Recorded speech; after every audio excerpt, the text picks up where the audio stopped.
Olá pessoal, tudo bem? Eu sou o professor GP de Física. Pessoal, vamos continuar a nossa revisão. Eu vou tentar te ajudar por aqui, né, para os alunos que vão fazer a prova para a Escola de Aprendizes Marinheiros e para o Colégio Naval. Tá bom, pessoal? Vamos lá, vamos continuar a nossa revisãozinha.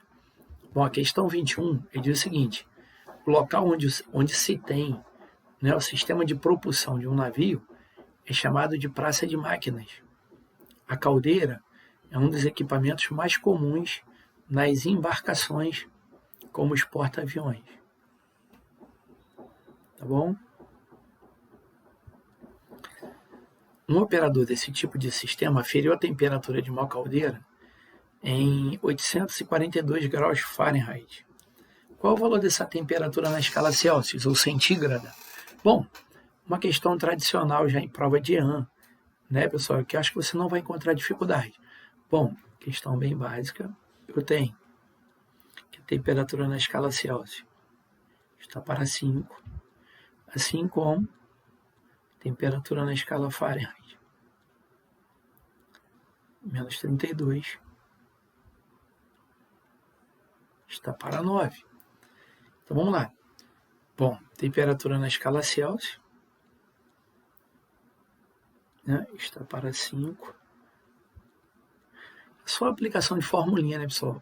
Basta você relacionar, né, usar a equação de conversão entre as escalas, Celsius e Fahrenheit, né? Vai ficar 842 menos 32 sobre 9. Né? Eu vou ter TC sobre 5. 842 menos 32, 810, dividido por 9. Tá bom? Então, pessoal, 81 por 9 vai dar 9, né? 9 e 5, 45. Então, a temperatura na escala Celsius, 450 graus, né? Nada demais. Tá bom, pessoal? Questão bem tranquila na prova de EAN. Tá legal? Bom, vamos para a questão 22. A jangada é um tipo de embarcação típica do litoral nordestino e utiliza a força dos ventos sobre suas velas para se deslocar.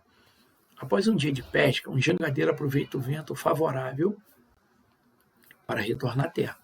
Se a massa da jangada, incluindo o pescador e o pescado, é de 300 kg, qual é a força resultante para que essa massa adquira uma aceleração de 3 metros por segundo ao quadrado no sentido do vento? Bom, pessoal, outra questão tranquila na prova de aprendizes marinheiro. Basta você lembrar da segunda lei de Newton, que a aceleração é fruto de uma força, né? A aceleração é fruto de uma força. A força é o agente físico capaz de alterar a velocidade de um corpo, né? Então, pela segunda lei de Newton, eu tenho que força resultante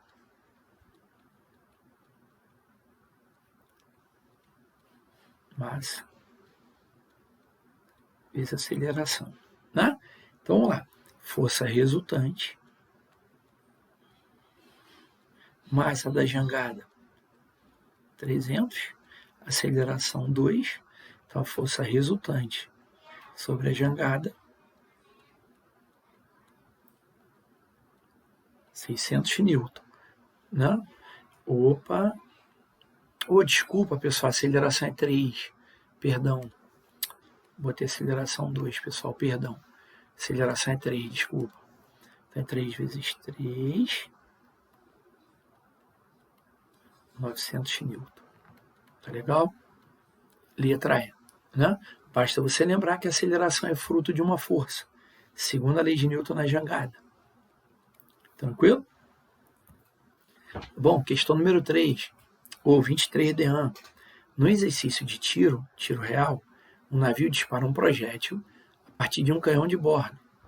O estampido da arma é ouvido por uma pessoa que está em terra 2 segundos após o disparo. Considerando que a velocidade de propagação do som no ar seja 340 metros por segundo, qual é a distância entre o navio e o ouvinte?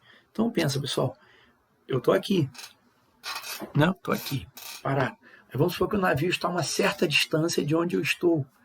Aí o navio vai, puff, dispara um projétil, né? Aí produz aquele estrondo. Tchum.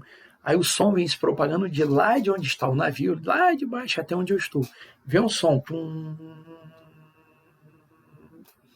né? Uma velocidade de 340 metros por segundo. Viu? Aí ele quer saber qual é a distância entre eu aqui e o navio que está lá embaixo. Bom, pessoal, para eu descobrir a distância entre eu e o navio, basta eu descobrir a distância que a onda sonora percorreu até chegar aos meus ouvidos e produzir a sensação sonora. Né? Então basta eu descobrir a distância que a onda sonora percorreu lá do navio até onde eu estou. Ah, pô, Gepeto, mas é mole. Porque distância percorrida, eu sei que distância percorrida é velocidade vezes tempo. Então, distância percorrida, velocidade, 340 vezes o tempo, que é 2 segundos. Então, distância percorrida,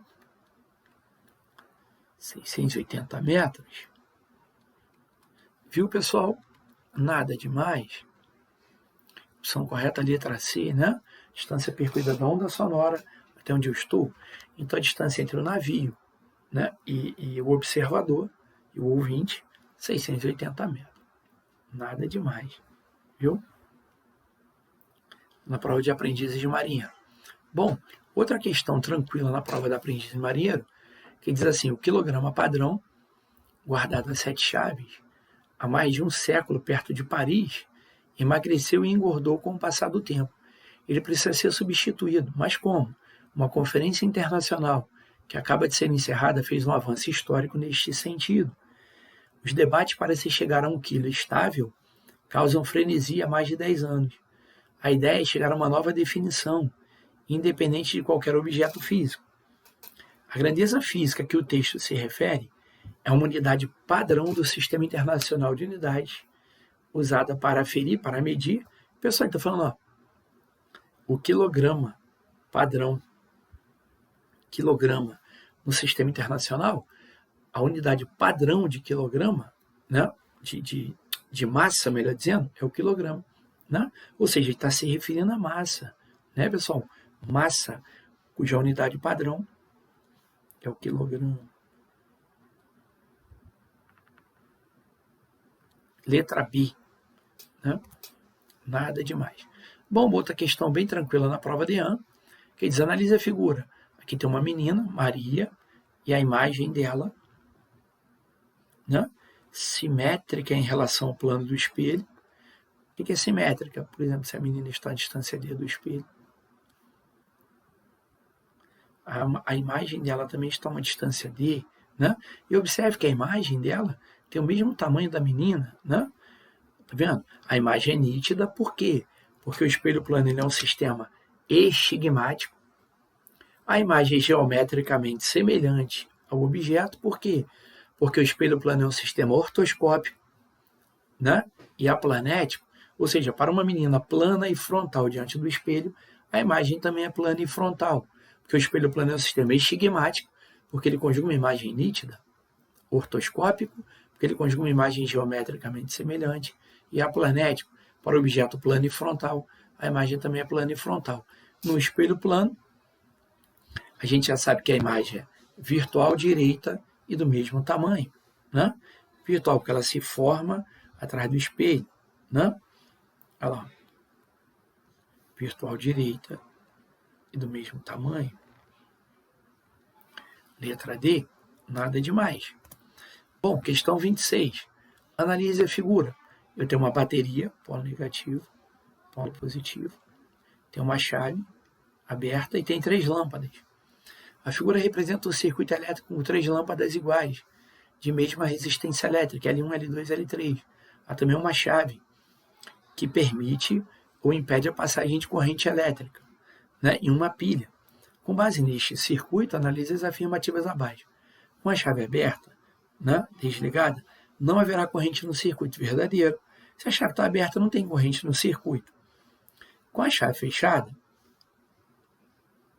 fechei a chave, a bateria vai empurrar a corrente nesse sentido. todas as lâmpadas vão acender. L1, L2, L3, né? Todas se acenderão. Somente A1, não, falso. A1 é verdadeira, né? Com a chave S1, aqui S1, tá, pessoal? Fechada, as lâmpadas 2 e 3 brilharão com menor intensidade que S1? Não. Pessoal, as lâmpadas estão em série. A corrente elétrica é a mesma em cada uma das lâmpadas. Como as lâmpadas são iguais, elas brilharão igualmente, né? Falso. Com a chave fechada, as lâmpadas L1, L2 e L3 acenderão. Verdadeiro. 1 e 4. Né? Apenas 1 e 4 são verdadeiras. Letra B. Né? Letra B. Bom, agora vou fazer uma do Colégio Naval. Uma onda se propaga tal que seu comprimento de onda é 10 metros. Tal que seu comprimento de onda é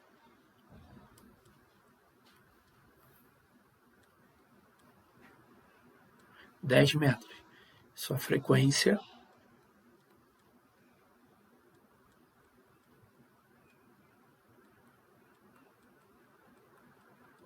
5 Hz. Calcule a velocidade de propagação da onda, né? E o seu período. Bom, pessoal, pela equação da onda, V é igual a lambda F, né? Então vamos lá, V, quem é lambda? 10.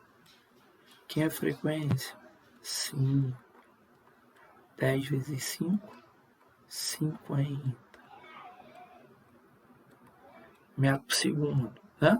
Olha lá, pessoal. E o período? Pessoal, no movimento ondulatório, frequência vezes o período é igual a 1, né? Então, o período é o inverso da frequência.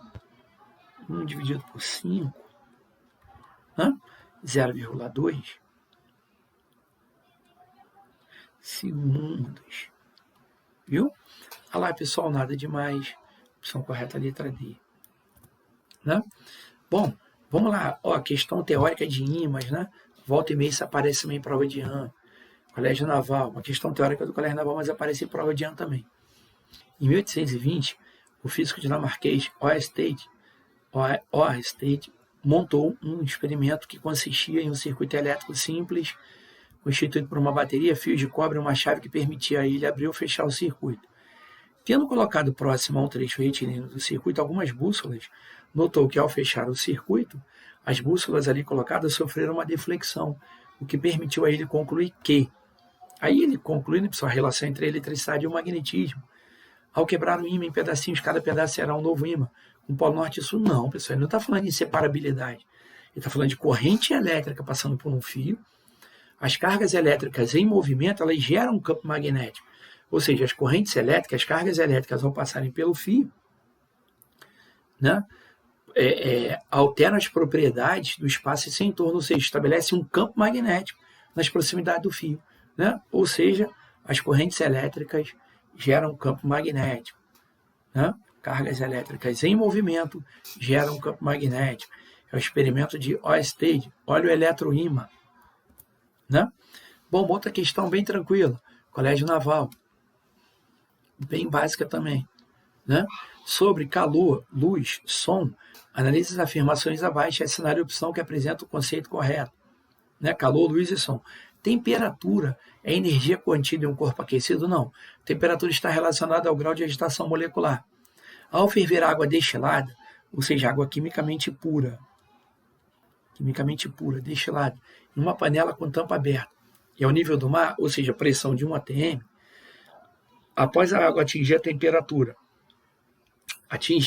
e permanecer em ebulição, sua temperatura se mantém constante? Sim.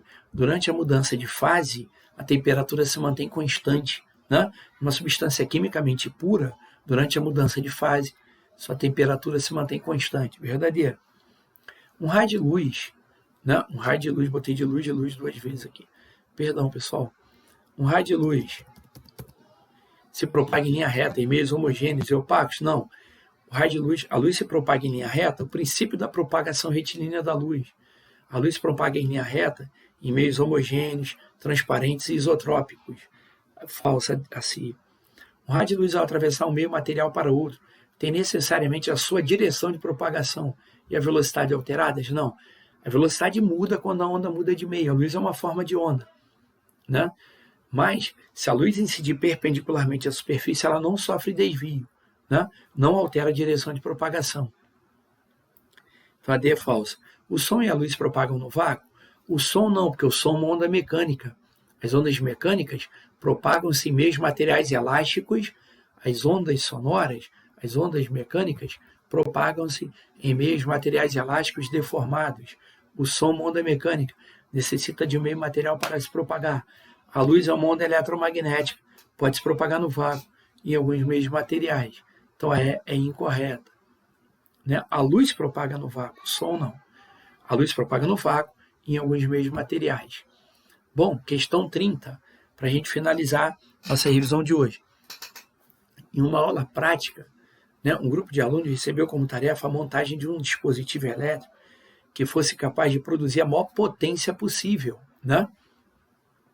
A maior potência possível, quando ligado a uma fonte de 125 volts. Para isso, eles receberam 4 resistores iguais, de 100 ohm cada um, conforme mostra a figura a seguir. Sendo assim, para cumprir essa atividade de forma correta, o grupo associou, pessoal, quando eu tenho um conjunto de resistores, né, ligados a uma mesma fonte, ligados a uma mesma tensão, uma mesma diferença de potencial.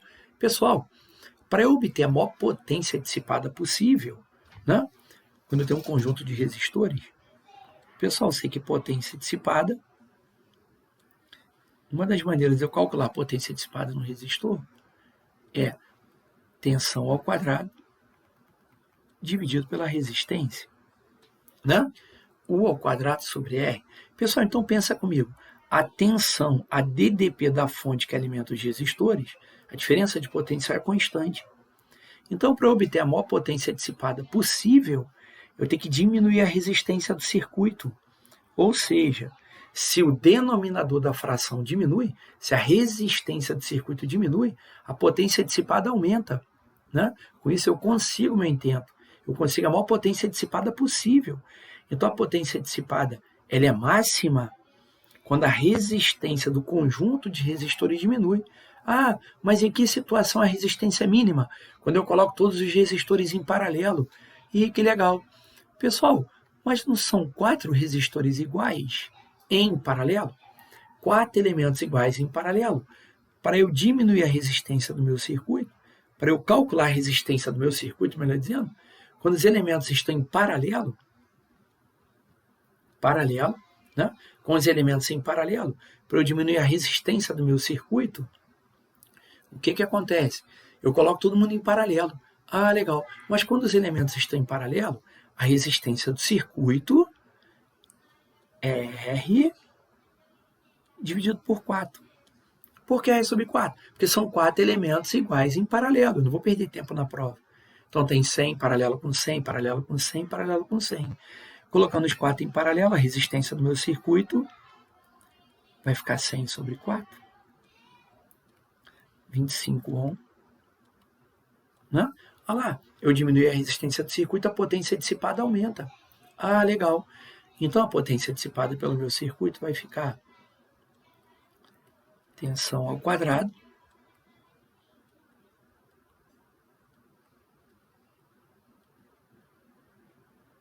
dividido pela resistência,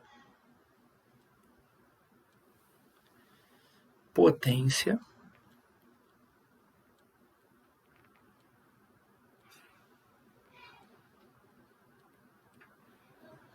né?